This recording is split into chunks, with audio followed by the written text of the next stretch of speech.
এই প্রপার্টিগুলো যে রেগুলারাইজ করার জন্য এই যে ধরুন রিসিট দিয়েছে, একটা ডিমান্ড নোটিশ দিয়েছে, সেই অনুযায়ী টাকা জমা দিয়েছেন, তার রিসিটগুলো যে রাখতে হবে এই সম্পর্কেও তারা ওয়াকিবহালও ছিলেন না। এই খেটে খাওয়া মানুষগুলো তৃণমূলের আমলেও ডিপ্রাইভ হয়েছে, আজকে আবার খেটে খাওয়া মানুষগুলোকেই কিন্তু সেই লড়াইটা করতে হচ্ছে। এই খেটে খাওয়া মানুষদের সঙ্গে কারা রয়েছে আর লুটে খাওয়া মানুষদের সঙ্গে কারা রয়েছে, ফলে তারা এই মুহূর্তে তাদের একটাই কাজ, সেটা হচ্ছে যেন তেন প্রকারেণ তাদের মাথার ছাদটা রক্ষা করতে হবে।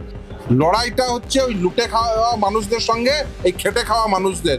মমতা বন্দ্যোপাধ্যায় তার যুবরাজ, আর এখানকার এমএলএ এবং তার যুবরাজ, তারা সবাই মিলে এদেরকে লুটেছে। আসল অন্যায়কারী তো তারাই, সেই অন্যায়কারীদের ধরতে হবে। বারংবার স্টে অর্ডার এর আগেও একবার আনা হয়েছিল, আবার স্টে অর্ডার আনা হলো।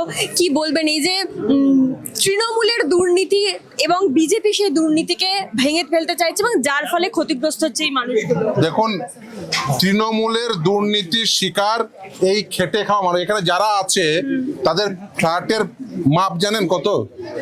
জিজ্ঞাসা করুন। 150 square feet flat, 150 square feet, 200 square feet, মানে বুঝতে পারছেন? 12 ফুট বাই 10 ফুটের একটা ঘর, তার মাঝে একটা কিচেন। কোনোভাবে পরিশ্রমের পয়সা, ওই যে বললেন, কেউ জুতো ওই যে স্যান্ডেল কেটে, কেউ ওই তার ফিতে কেটে, সেই টাকায় তিল তিল করে জমানো টাকায় তারা এটুকু কিনেছেন। আর এখান থেকে বেনিফিট নিয়ে গেছে যারা, তারা সবাই কারা? তারা হচ্ছে তৃণমূল।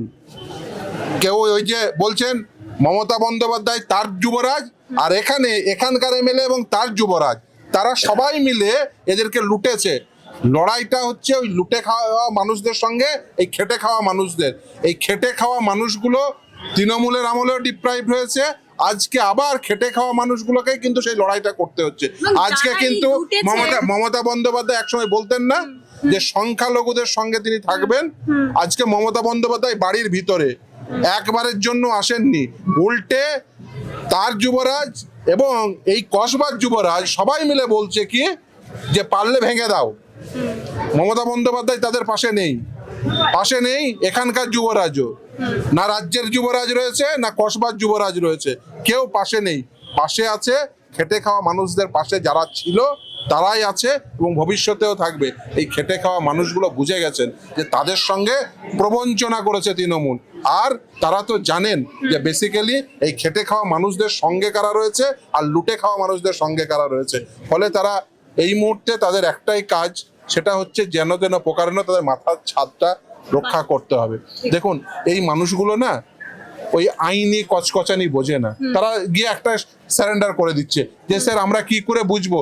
তারা মনে করেন যে আপনি মানে এদের কাছে জিজ্ঞাসা করুন, এখানে যারা আছে তারা মনে করেন একটা জমি রেজিস্ট্রেশন হয়েছে মানে সেটাই বৈধ, মানে একটা ডিড আছে সেটাই বৈধ। রেজিস্ট্রেশন মানে যে দুজন মানুষের চুক্তি, সেটা নথিভুক্তিকরণ হয়েছে, তার মানে এই নয় যে ওই প্রপার্টিটা লিগাল বা ইললিগাল সেটা ডিসাইড হয়ে গেছে।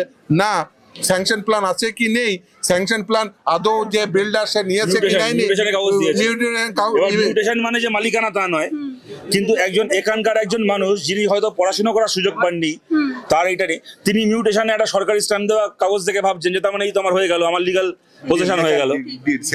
সেল ডিড দেখেই ভেবেছেন। দেখুন, ইভেন অনেক প্রপার্টি তারা অনেক কিছু করেছেন। ইভেন এই প্রপার্টিগুলো যে রেগুলারাইজ করার জন্য এই যে ধরুন রিসিট দিয়েছে, একটা ডিমান্ড নোটিশ দিয়েছে, সেই অনুযায়ী টাকা জমা দিয়েছেন, তার রিসিটগুলো যে রাখতে হবে এই সম্পর্কেও তারা ওয়াকিবহালও ছিলেন না। ফলে এই মানুষগুলোর অসুবিধাগুলো সকলকে একটু সহানুভূতির সঙ্গে বুঝতে হবে। এই মানুষগুলো সুযোগ যারা নিয়েছিল সেই নেতাদের আগে কেন ধরা হলো না, সবার আগে কেন এদের? আইনে ওই প্রভিশন রয়েছে। আমি সরকারের কাছে আহ্বান করব, যদি ব্যবস্থা নিতেই চান, অন্যায়কারী হচ্ছে তারা যারা আজকে এই মুখগুলোকে শুকিয়ে দিয়েছে। এরা তো ওই ওদের ঘাম পরিশ্রম সেগুলো দিয়ে, সেই পয়সা দিয়ে এই ফ্ল্যাটগুলো কিনেছে। এরা তো কেউ মানে বিনা পয়সায় কেউ ফ্ল্যাট পাননি, এরা ওদের উদয়াস্ত পরিশ্রমের পয়সা দিয়েই ফ্ল্যাটগুলো কিনেছে। আর পয়সাগুলো নিয়ে গেছে যারা, তারা আজ আর ওদের পাশে নেই।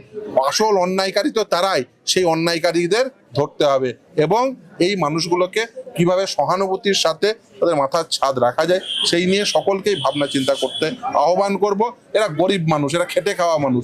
এই যে বলছেন দেখলেন যে কারোর মানে 120 স্কোয়ার ফিট, কারো 150 স্কোয়ার ফিট, কারো 200 স্কোয়ার ফিট ফ্ল্যাট, যে 200 স্কোয়ার ফিট হতে পারে এটা আপনার আইডিয়াতেও ছিল না। আমি সত্য কথা এদিকে যখন আসি এইভাবে আমি কোনোদিন এই গলিতে কোনোদিন ঢুকিনি।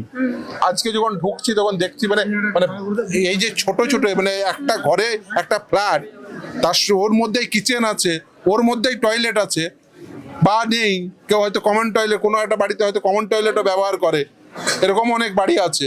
ফলে এইগুলোকে, এই পাড়ার বাস্তবতা, এই শহরের বাস্তবতা, এই দেশের বাস্তবতাটা বুঝতে হবে। দেখুন কলকাতা শহরে যদি আপনি ইললিগাল কনস্ট্রাকশন সেটা ভাঙতে চান এবং স্যাংশন প্ল্যান দেখতে চান, কলকাতার কতগুলো বাড়ির স্যাংশন প্ল্যান আছে আপনি বলুন তো?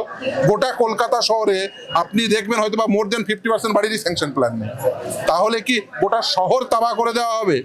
রাইট টু শেল্টার সে নিয়ে ভাবা হবে না? আমাদের আশ্রয়স্থল নিয়ে ভাবা হবে না? আমাদের কি ডিম স্যাংশন বলে কিছু ভাবা হবে না? ইমপ্লয়েড স্যাংশন বলে কিছু ভাবা হবে না? সেটা যদি না ভাবতে পারেন, সব থেকে বেশি ডিপ্রাইভ হবেন তো সমাজের খেটে খাওয়া মানুষ।